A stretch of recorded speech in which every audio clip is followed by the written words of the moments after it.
کیا اس کا مطلب یہ ہے کہ جیسا کہ کچھ لوگ کہتے ہیں کہ قرآن نے یہ کہانیاں ان کتابوں سے ادھار لی ہیں؟ دیکھیے، اسلامی نقطہ نظر اس سے بالکل مختلف ہے۔ وہ کیا ہے؟ قرآن خود کو اسی ایک خدا کی طرف سے بھیجی گئی وحی کے سلسلے کی آخری کڑی کہتا ہے۔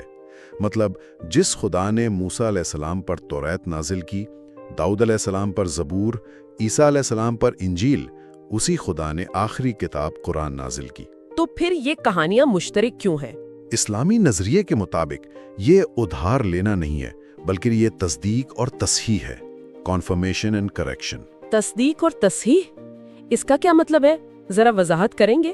تصدیق کا مطلب ہے کہ قرآن ان بنیادی سچائیوں کی تصدیق کرتا ہے جو پچھلی کتابوں میں بھی تھیں، خاص طور پر توحید یعنی ایک خدا کا عقیدہ۔ ٹھیک ہے۔ اور تصحیح کا مطلب ہے کہ قرآن کے مطابق وقت کے ساتھ ساتھ پچھلی کتابوں میں یا تو انسانوں نے تبدیلیاں کر دیں، جسے تحریف کہتے ہیں۔ تحریف؟ جی، یا پھر ان کی تعلیمات کو لوگ بھول گئے یا غلط سمجھنے لگے۔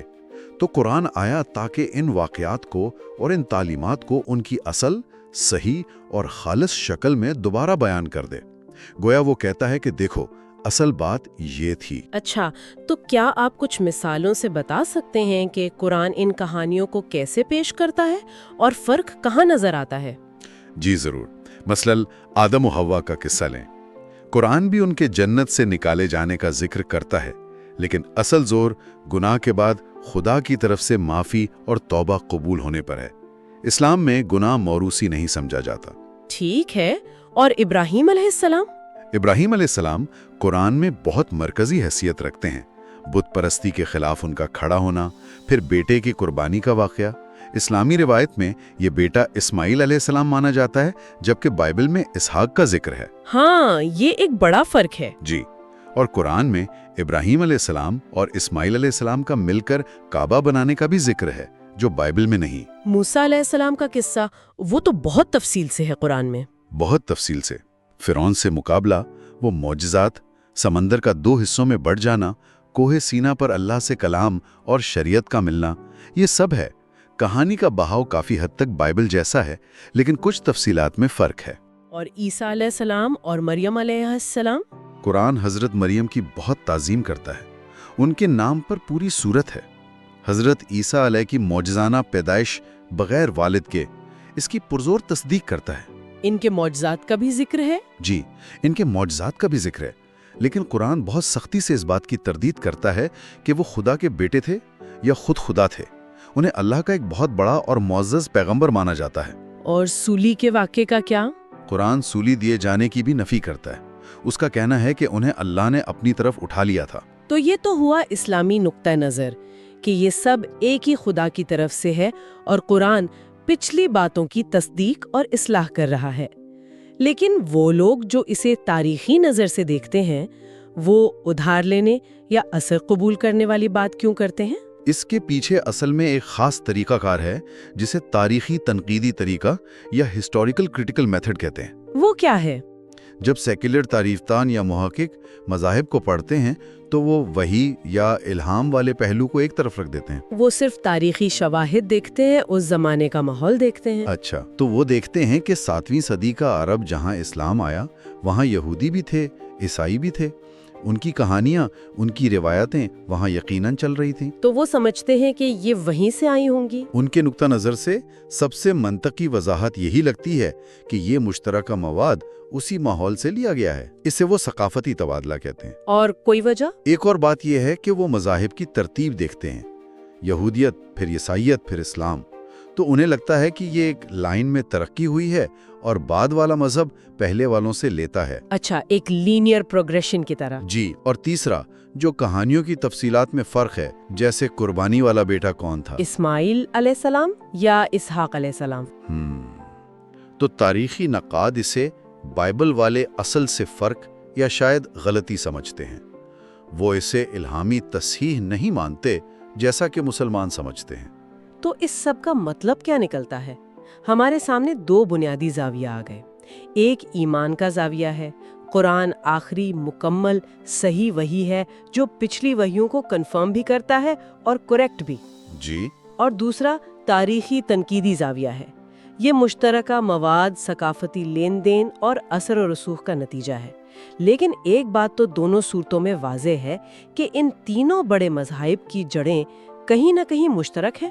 بالکل بالکل، اور یہاں سب سے دلچسپ بات یہ ہے کہ یہ ساری تحقیق، یہ ساری بحث ہمیں ایک بڑی تصویر دکھاتی ہے۔ کیا تصویر؟ پہلی بات تو یہ کہ قرآن کے متن کا تحفظ، برمنگم جیسے مخطوطات ہوں یا قرآت کا یہ پورا علم، یہ غیر معمولی طور پر اس بات کی گواہی دیتے ہیں کہ قرآن کا متن کتنی احتیاط سے محفوظ کیا گیا اور ہم تک پہنچا۔ یہ صرف لکھی ہوئی کتاب نہیں، یہ ایک زندہ پڑھی جانے والی روایت ہے۔ جی، جو سینہ بسینہ بھی چلی آ رہی ہے۔ بالکل۔ دوسری بات، یہ مشترکہ ابراہیمی ورثہ، یہ کہانیاں، یہ عقائد، یہ بتاتے ہیں کہ ان تینوں مذاہب میں کتنا گہرا تعلق ہے، بنیادیں مشترک ہیں، ایک خدا، پیغمبروں کا سلسلہ، اخلاقیات۔ ہاں، یہ تو ہے۔ اختلافات کہاں ہیں؟ وہ بنیادی طور پر خدا کی ذات کی تفصیلات، نبوت کا تصور کیسے ہے، کون آخری نبی ہے، شریعت کون سی حتمی ہے، ان معاملات پر ہیں۔ اور تیسری بات یہ کہ یہ بحث ہمیں دکھاتی ہے کہ سچائی تک پہنچنے کے راستے یا زاویے مختلف ہو سکتے ہیں۔ ایک راستہ ایمان کا ہے جو وحی کو بنیاد مانتا ہے، ٹھیک ہے۔ دوسرا راستہ تاریخی تحقیق کا ہے جو نظر آنے والے شواہد اور انسانی تجزیے پر بھروسہ کرتا ہے۔ اب کون سا راستہ اپنانا ہے، یہ ہر انسان کے اپنے بنیادی یقین، اپنے سٹارٹنگ پوائنٹ پر منحصر ہے۔ یعنی آپ کے مفروضات کیا ہیں شروع میں؟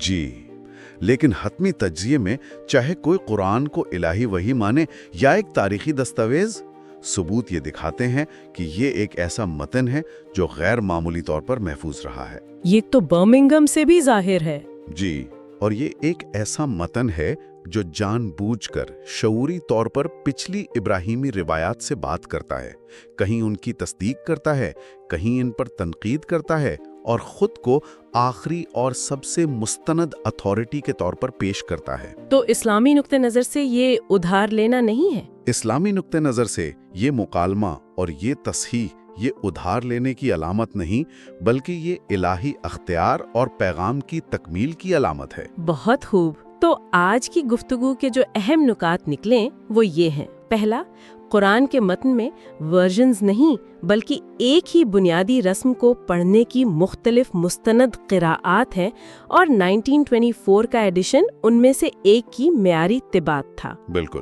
دوسرا، برمنگم جیسے قدیم مخطوطات قرآن کے متن کے حیران کن حد تک مستحکم ہونے اور بہت شروع میں ہی اس کے لکھے جانے کا ٹھوس ثبوت ہیں۔ جی ہاں۔